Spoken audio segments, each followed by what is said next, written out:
Hello everyone, in this video I'll be translating and summarizing the latest Urdu broadcast by Shahbaz Gill to make it accessible for our English-speaking audience. Let's go through the key developments and insights in Shahbaz Gill's words. We begin today's most important news from the Islamabad High Court, where the political temperature remained quite high. Yes, I'm talking about an unpleasant incident that occurred between Pakistan Tehreek-e-Insaf, or PTI, workers, PTI parliamentarians and members of the Khyber Pakhtunkhwa cabinet. It would have been better had this unpleasant incident not occurred, but at the same time, it reflects the growing frustration and anxiety on both sides, among parliamentarians and the workers. The reason behind this unrest is the denial of justice to Imran Khan and the continuous attempt to sideline PTI. Today, a hearing was scheduled in the Islamabad High Court on Imran Khan's bail and suspension of his sentence. However, the judges of the High Court are effectively delaying and prolonging the process. There was a courtroom inside, and outside was another kind of court. A public scene between the workers and parliamentarians. The workers chanted intense slogans.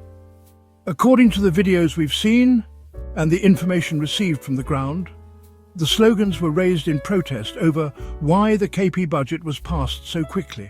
You already know the background.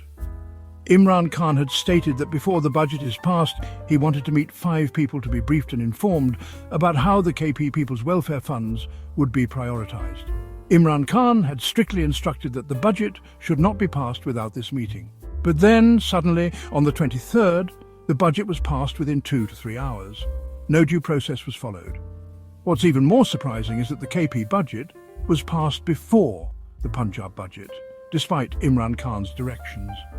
Naturally, this caused deep frustration among the workers. They were angry and raised slogans. On the other side were KP parliamentarians, including cabinet member Meena Khan Afridi, a very influential and hard-working leader of our youth and student wing, though emotional at times. I've worked with him, so I understand his temperament. When workers began protesting, he responded as well.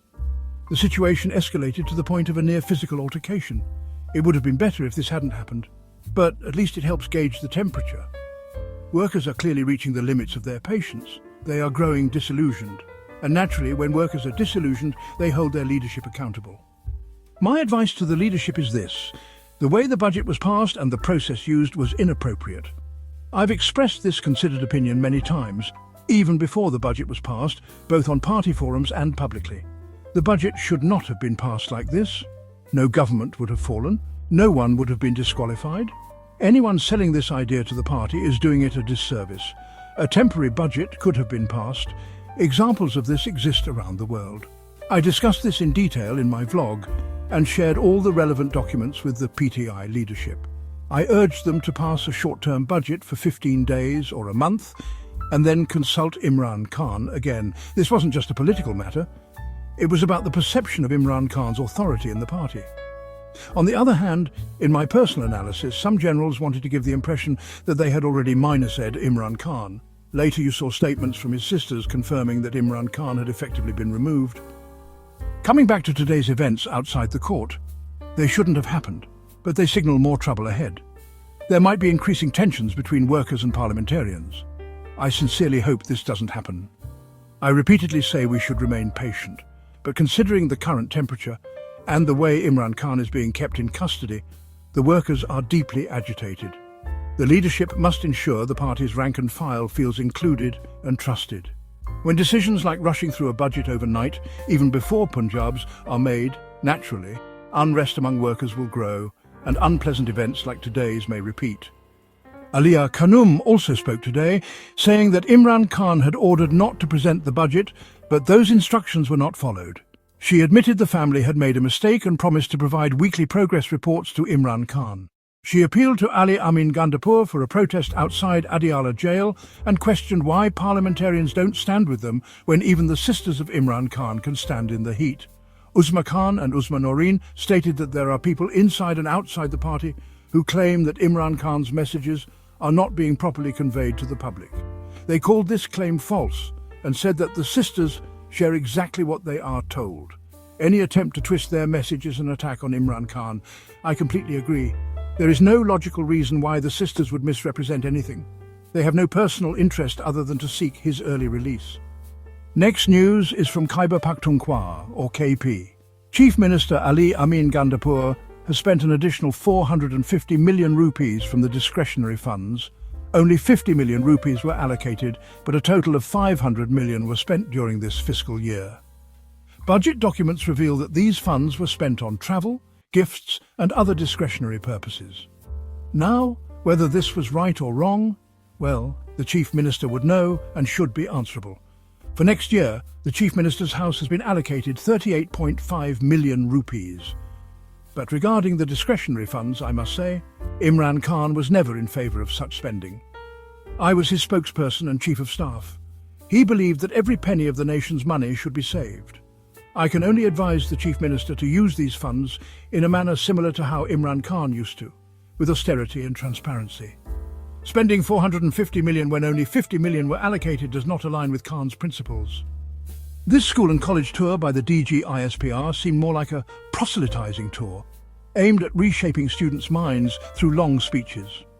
During one school visit, something unexpected happened. A student asked directly, "Sir, you're giving long speeches, but why don't you release Imran Khan from jail?" It seemed like someone had pressed a nerve. The DG got visibly angry and delivered a 35 to 40-minute sermon, reportedly filled with arrogance and resentment, with statements that were inappropriate for a school setting. It's unfortunate. But this seems to be the ongoing trend. The more you speak against Imran Khan, the more you're rewarded. In my previous vlog, I also referenced how the federal law minister had done similar things using Form 47, which is election manipulation. Kashmiri leader Shabir Ahmed Shah, imprisoned in an Indian jail, has been diagnosed with cancer. He has been detained by the Indian government since 2017 under the Enforcement Directorate law, a law being used in India much like Nabiz in Pakistan. You might recall even Delhi Chief Minister Arvind Kejriwal was arrested under this. Now actions are being taken under the same law against Rahul Gandhi and his mother. Under the Enforcement Directorate law, Shabir Shah, a prominent Hurriyat leader, has been kept in Tihar jail for over 8 years. His health has deteriorated seriously. Now that he has been diagnosed with cancer, I urge everyone to pray for him. May Allah grant him complete recovery so that he may continue to lead his movement. The next news concerns what our Defence Minister stated just yesterday, that no one is more deserving of the Nobel Prize than President Trump. Yes, a new message has come out where Trump declared that Benjamin Netanyahu, the Prime Minister of Israel, is the best human being in the world.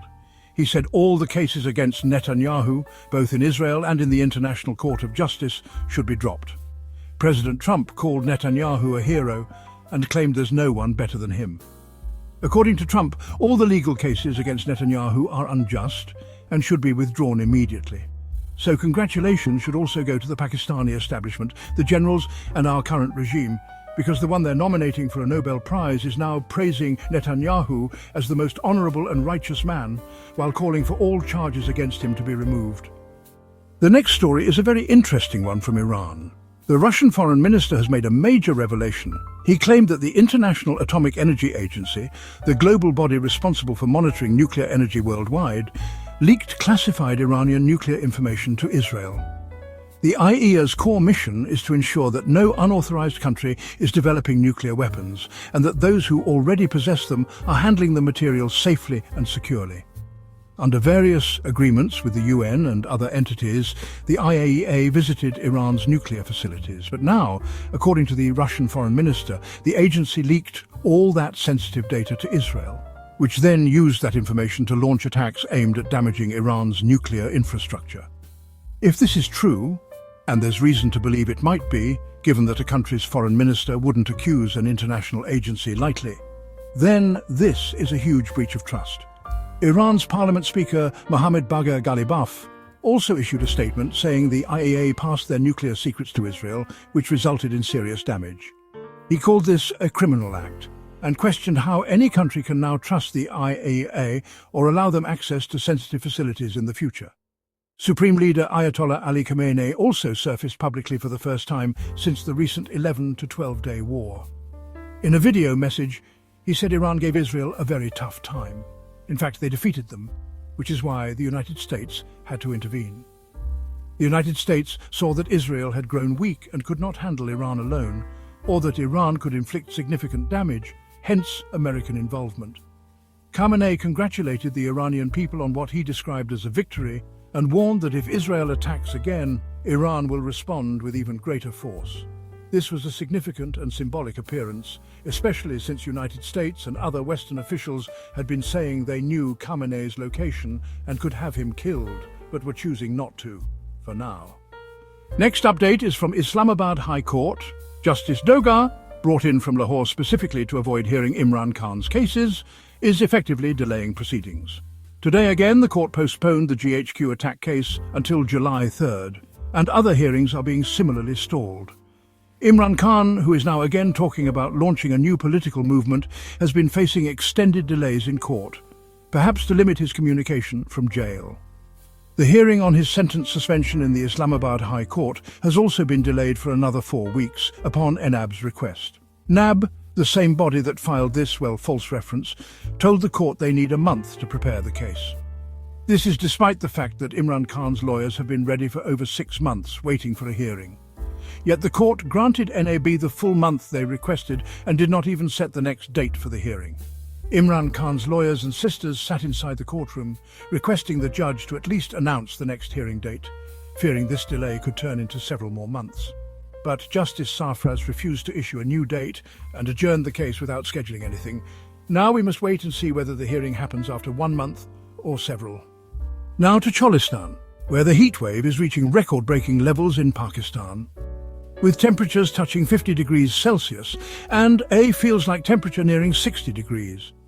There is unfortunately an extreme water shortage. So far, 2 people have died in Cholistan due to lack of water. Locals, while grazing their animals, couldn't find any nearby water sources and perished in the search. In this crisis, the Sindh government should be taking urgent action, at the very least ensuring water availability through central distribution points across the sparsely populated region. Instead, the Sindh government and PPP are busy criticising the governments of Punjab and KP, ignoring their own humanitarian disaster. This is a human tragedy caused by heat and severe water scarcity.